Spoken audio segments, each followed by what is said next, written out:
시청자 여러분 안녕하십니까? 뉴스플러스 시작하겠습니다. 21대 국회 원 구성이 끝내 여야 합의에 이르지 못한 채 마무리됐습니다. 정부가 역대 최대 규모로 3차 추가 경정 예산안을 제출했습니다. 강북구가 감염병 확산을 막을 수 있도록 특수 제작된 음압 구급차를 도입했습니다. 강릉시청에 전국 최초의 대규모 책 문화센터가 문을 열었습니다. 2020 경북포럼에서 포스트 코로나 시대에 대한민국이 나아가야 할 방향에 대해 의견이 모였습니다. 한 주간의 국회 소식입니다. 21대 국회의 원구성이 끝내 여야 합의에 이르지 못한 채 마무리됐습니다. 정보위원장을 제외한 나머지 상임위를 전부 더불어민주당이 맡게 됐는데요. 이렇게 모든 상임위가 한 정당의 몫이 된 건 32년 만입니다. 지난 6월 29일 국회 본회의장에서 국회 나머지 상임위원장이 선출됐습니다. 한 달간 진통을 앓았던 여야 합의는 끝내 무산됐습니다. 박병석 국회의장은 원구성의 시간을 뺏겨 국민께 송구하다고 언급했습니다. 의장과 여야 모두 국민과 역사에 두려운 심판을 받겠습니다. 그 어떤 것도 국민과 국익을 앞설 수 없다는 것이 의장의 확고한 신념입니다. 더불어민주당 지도부는 통합당이 국민을 생각하지 않는다며 강하게 비판했습니다. 국회라고 하는 것이 그런 국민들의 고통을 덜어주는 그런 것을 아무리 열심히 해도 부족한 건데 이렇게 중요한 기회조차도 외면하는 저런 모습으로 어떻게 국민들 앞에 이 다음에 집권할 수 있겠다고 이야기를 할 수 있을지 좀 안타깝게 이를 데가 없습니다. 미래통합당의 김종인 비대위원장은 민주당의 행보에 손쓸 방법이 없다고 밝혔습니다. 다수라고 해서 마음대로 자기네들 뜻대로 해야 되겠다고 하는 이러한 억지를 쓰는 이상 우리가 이 소수가 거기에 어떻게 대항할 방법이 없는 것 같습니다. 당초 국회는 29일 오후 7시에 개의할 예정이었지만 통합당이 상임위원장 명단 제출을 거부하자 기존 시각인 2시에 위원장 선출을 강행하기로 결정했습니다. 국회의 18개 상임위원장 중 대부분을 특정 정당이 차지한 건 1988년 13대 국회 이후 처음입니다. 한편 18개 상임위원장 중 정보위원장은 선출되지 않았습니다. 정보위의 경우 국회법상 국회의장이 부의장 교섭단체 대표와 협의해 위원을 선임해야 하는데 야당 몫으로 부의장에 내정됐던 정진석 의원이 항의 표시로 부의장직을 고사한 상태여서 완전한 국회는 또다시 미뤄지게 됐습니다. 정부가 3차 추가 경정 예산안을 국회에 제출했는데요. 역대 최대 규모의 추경안입니다. 민주당은 3차 추경과 함께 공수처 출범에도 박차를 가할 것으로 보입니다. 정부가 국회 상임위원장 선출에 맞춰서 3차 추가 경정 예산안을 국회에 제출했습니다. 지난 29일 정세균 총리는 국회 본회의에 출석해 코로나19 사태로 민생이 무너지고 있다며 추경안 통과를 촉구했습니다. 세계 경제는 100년 전 대공황과 비견되는 위기에 직면하고 있으며 그 위기의 끝과 깊이를 알지 못해 경제의 불확실성이 지속되고 있습니다. 새로 시작하는 21대 국회에서 여당과 야당, 국회와 정부가 서로 소통하는 데 많은 정성과 노력이 모아지기를 희망합니다. 감사합니다. 이번 추경안은 35조 3천억 원대로 역대 최대 규모입니다. 주호영 원내대표는 지금의 여당이라면 추경안이 국회에서 5일도 넘지 않고 졸속 처리될 것이라고 비판했습니다. 한편 민주당은 3차 추경과 함께 고위공직자범죄수사처 출범에도 속도를 낼 것으로 보입니다. 공수처법에 따르면 공수처장 후보자 추천위원은 7명이며 이 중 6명이 찬성을 해야 공수처장 후보자를 추천할 수 있습니다. 야당은 2명의 추천위원을 가지는데 통합당이 공수처법 자체를 인정하고 있지 않아 추천 협조는 힘들 것으로 보였습니다. 하지만 이해찬 대표가 통합당이 방해한다면 공수처법을 개정해서라도 공수처를 통과시키겠다며 자신의 당대표 임기 내에 공수처를 출범시키겠다는 강한 의지를 보이고 있어 초대 공수처장 인선에 이목이 집중되고 있습니다. 수도권 소식입니다.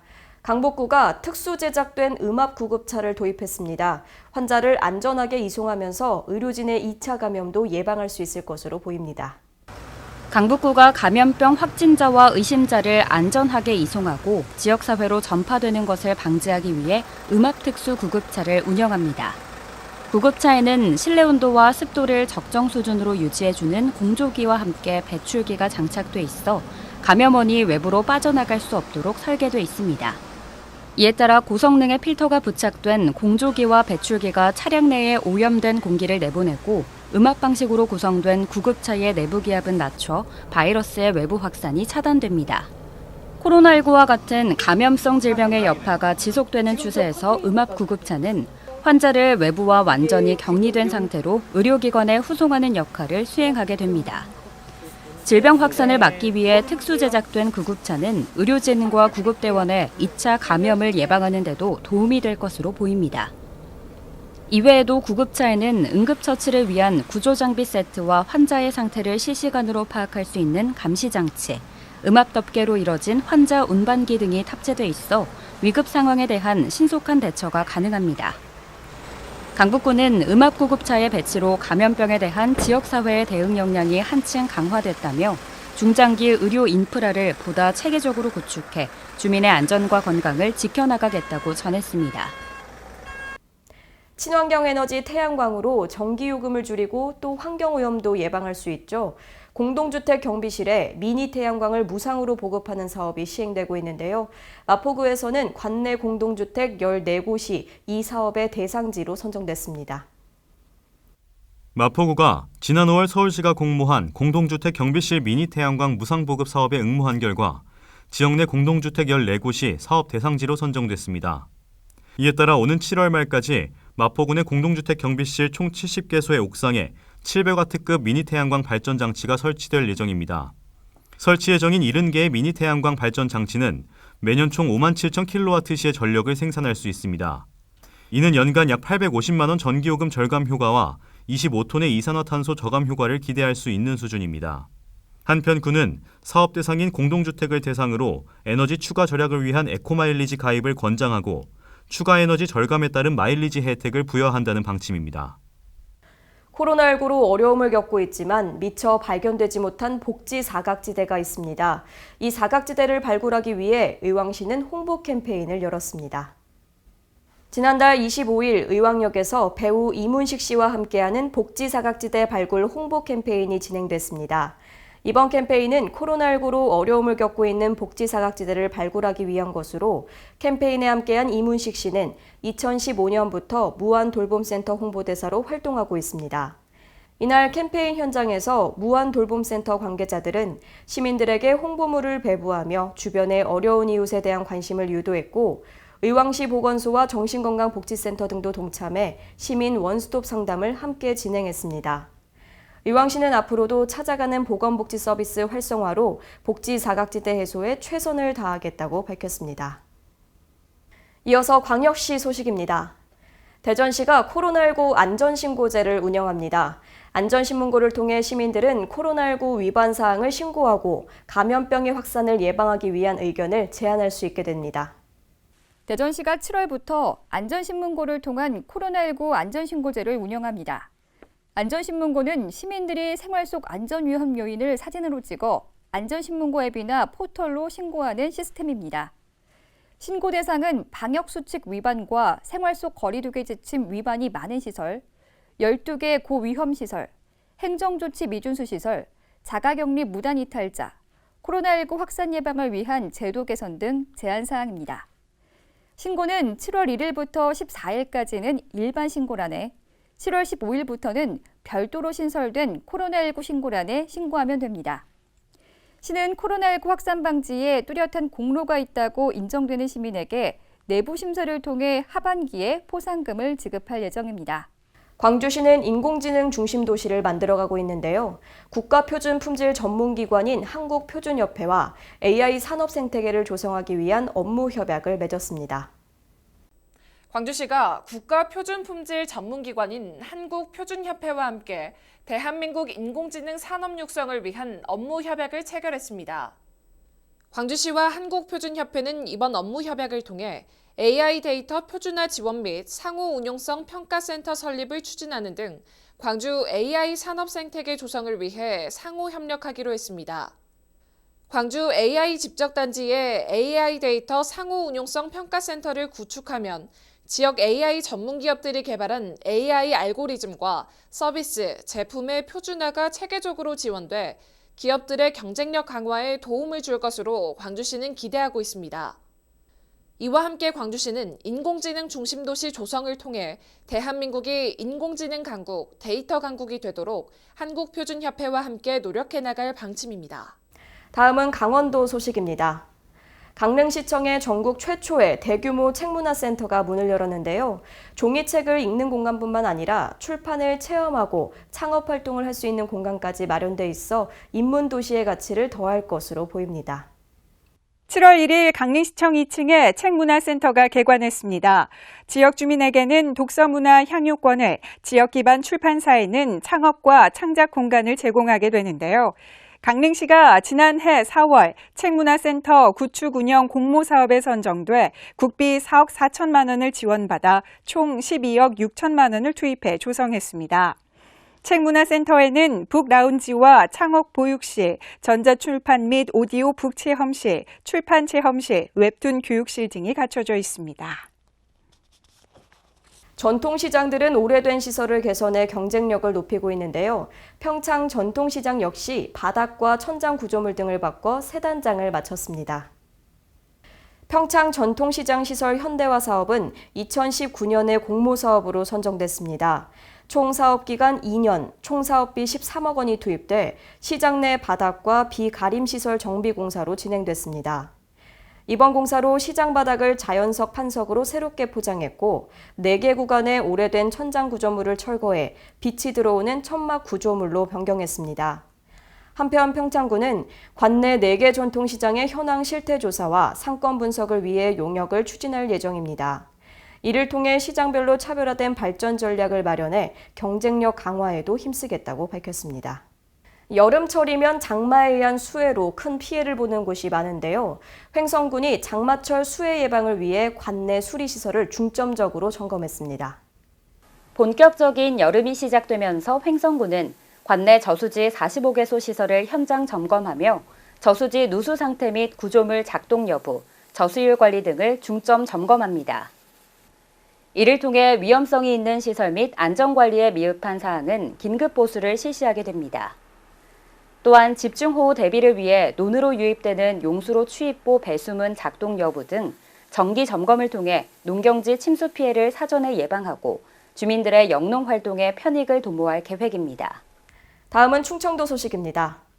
화장품으로 특화된 오창과 오송의 K-뷰티 클러스터를 지정하는 사업이 추진됩니다. 화장품 강소기업이 집중돼 있고 인프라도 잘 갖춰져 있어서 입지 강점은 충분해 보입니다.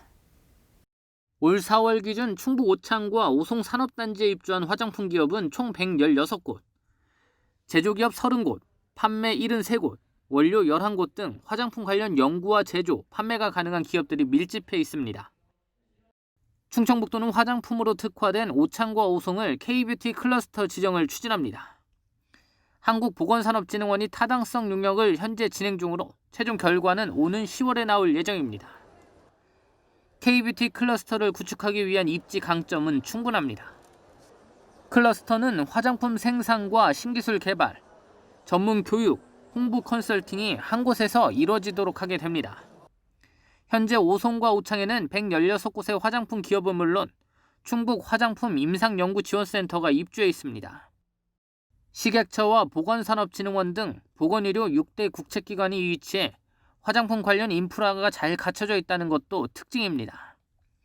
또한 앞으로 생산 기업과 연구기관이 입주할 화장품 산업단지가 오는 2024년 준공되고 2023년에는 청주 전시관이 준공됩니다. 충청북도는 K-뷰티 클러스터가 지정되면 오송과 오창을 K-뷰티 세계화의 거점으로 육성하겠다는 계획입니다. 보령시가 교통약자의 이용 편의 증진을 위해 버스와 여객선의 무료 이용 대상을 확대합니다. 보령시는 지난 1일 오전 보령 공영 종합터미널에서 충남형 교통카드 개시 기념 행사를 갖고 오후에는 대천 여객선 터미널에서 75세 이상 도서민 여객선 첫 무료 승선 기념 행사를 가졌습니다. 이에 따라 충남도에서는 버스 등 대중교통 무료 이용 대상이 기존 75세 이상 노인에서 장애인 국가유공자 및 유족까지로 확대됩니다.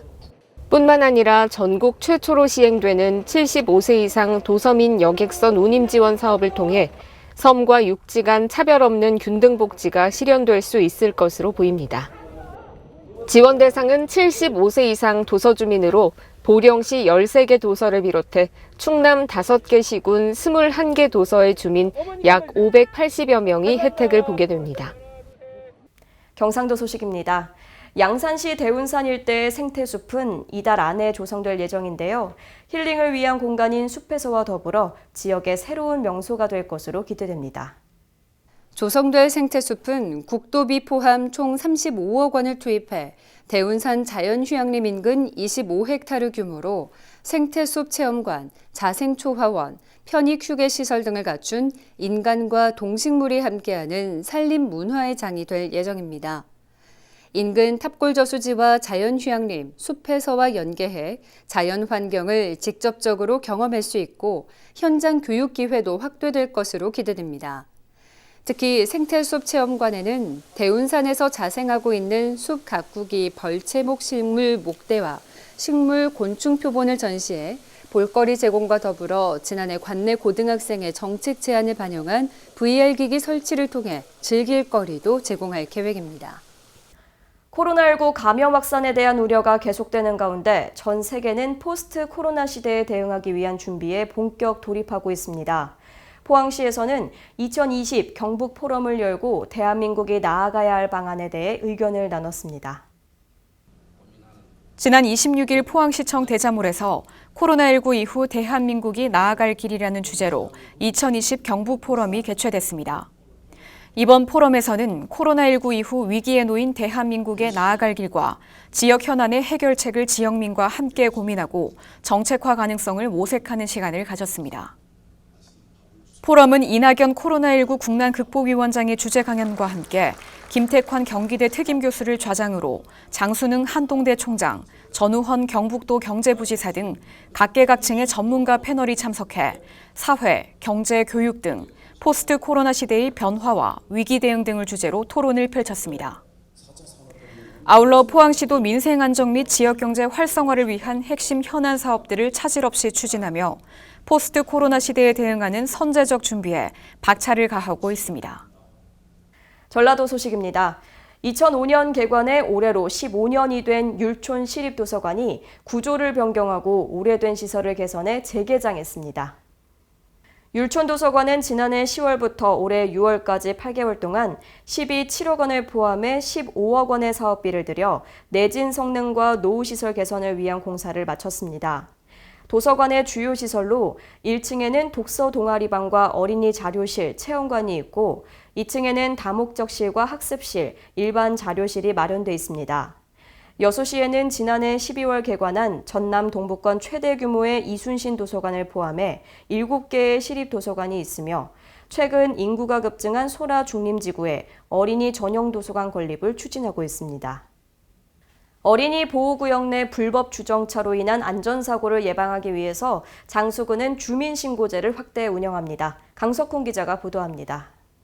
전북 장수군이 어린이 보호구역 내 불법 주정차에 대한 주민신고제를 확대 운영합니다.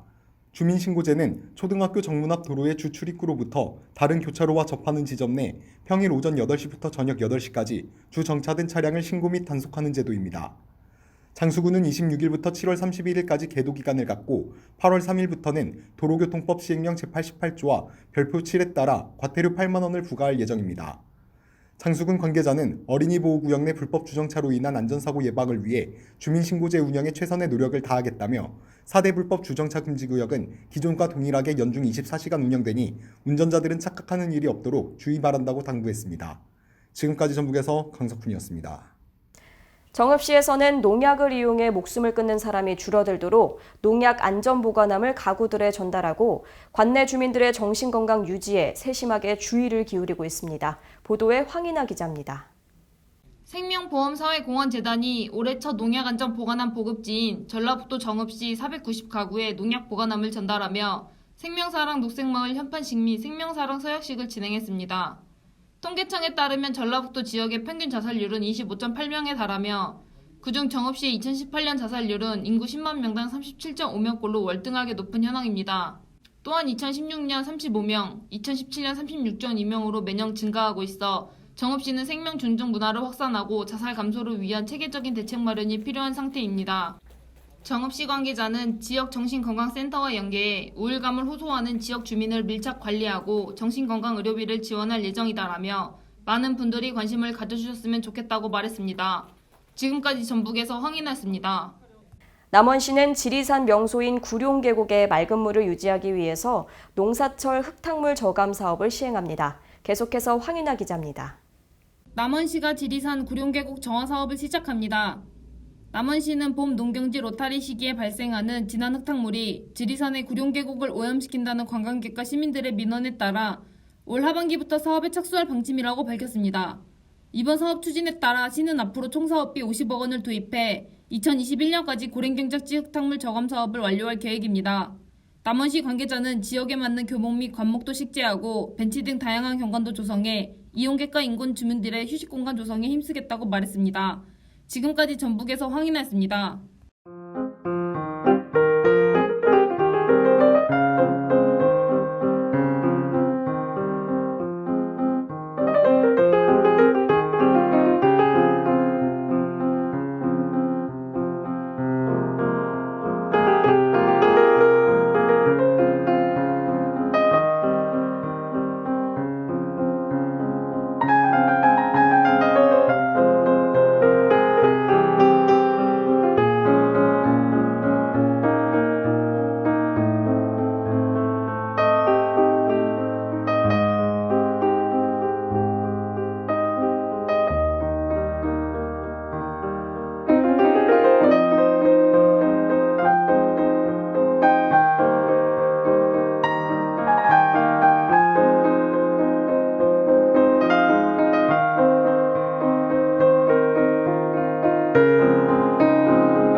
장마 전선이 오르내리면서 이번 주는 비가 오는 날이 많겠는데요.